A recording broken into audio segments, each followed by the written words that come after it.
గౌరవ మాజీ మంత్రి కేటీఆర్ గారు 30 మెడికల్ కాలేజీ బదులు 32 వాట్సాప్ యూనివర్సిటీలు పెట్టి ప్రచారం చేస్తే బాగుండనే విశ్వాసం మీద మాట్లాడుతుందంటే ఆయన ప్రజాస్వామ్యం మీద ఎంత విశ్వాసం ఉందో తెలిసిపోతుంది. అబద్దాల ద్వారా గత 10 సంవత్సరాల క్రితం ఈ రాష్ట్రాన్ని అప్పులమయం చేసి ఉన్న వాస్తవాన్ని చెప్తే ఉలికిపడ్డట్టుగా శ్వేత పత్రాల పేరు మీద మళ్ళీ తిరిగి మీరు ఒక నివేదిక వెల్లడించారు. దాని తర్వాత మేము అడిగినటువంటి దానికి మాత్రం స్పందిస్తలేరు. మేము శ్వేతపత్రాలు ఇచ్చాం, మీరు శ్వేతపత్రాలు ఇచ్చారు. దాని తర్వాత ఈ సౌద పత్రాలు, బంగళాలు, ఫామ్ హౌస్ల వివరాలు తెలంగాణ ప్రజలకు చెప్పమని అడుగుతున్నాం. మళ్ళొక్కసారి ఎందుకు ఉలికి పడుతున్నారో అర్థమైతలేదు. ప్రభుత్వం 5 సంవత్సరాలు కూడా ఎన్నిక కాబట్టి మేము ఇచ్చిన హామీల యొక్క ప్రక్రియ ప్రారంభమైందా లేదా? ఇలా గ్రామాల్లో ప్రజలు అడుగుతున్నారు, ఏం బుద్ధి లేదా వీళ్ళకి? తెలంగాణలో ఎందుకు తొందరపడుతున్నారు? అధికారంలో 10 ఏళ్ళు ఉండే అధికారంలో అప్పుల మధ్యమే కాకుండా ఇంకా దివాళీ కోరు తలంతో మిమ్మల్ని విమర్శిస్తా ఉన్నారని నిన్ననే మొత్తం గ్రామీణ ప్రాంతాల్లో 3-4 రోజులు తిరిగేస్తే ప్రజలు వాళ్ళను బండబూతులు తిట్టేటువంటి పరిస్థితి ఉంది. ఆ బూతులు మేము తిట్టలేము. కనీసం ఆ ప్రజల మాటలు వినన్నా మానం తెచ్చుకోమని కోరుతా ఉన్నాం.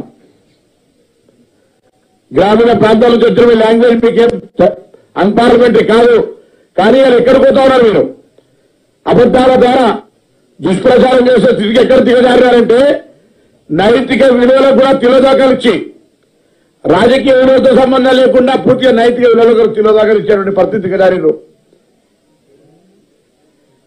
క్యాబినెట్ కంటే ముందు ఒక చిన్న ముచ్చట చెప్పి క్యాబినెట్ అన్నారు. శ్రీనివాస్ రెడ్డి గారు అన్ని చెప్పినారు.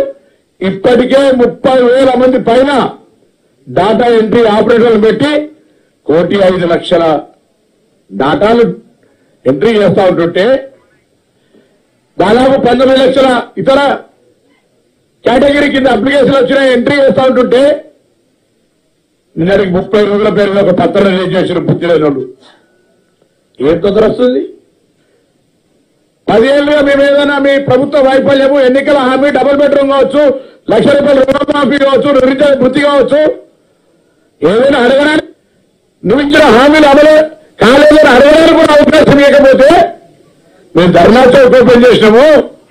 దాని తర్వాత నీకుండా పాత్రికా స్వేచ్ఛను వాడతాం మనము. కానీ ప్రజాస్వామ్యం విశ్వాసం లేదు. మీరు 32 మెడికల్ కాలేజ్ 32 వాట్సాప్ యూనివర్సిటీ పెడతామని నీ మైండ్ సెట్ గంత చిన్నగా అయిందంటే